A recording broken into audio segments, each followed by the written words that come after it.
Hi guys, welcome sa aking YouTube channel. So first step, click mo muna yung YT MP3, then search mo na yung gusto mong video or music na i-download.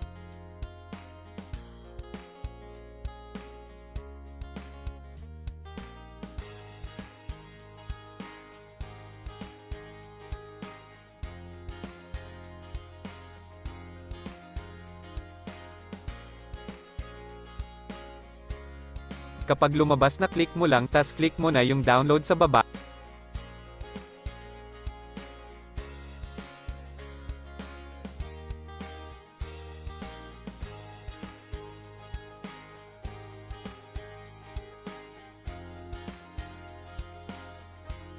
Processing na siya for converting.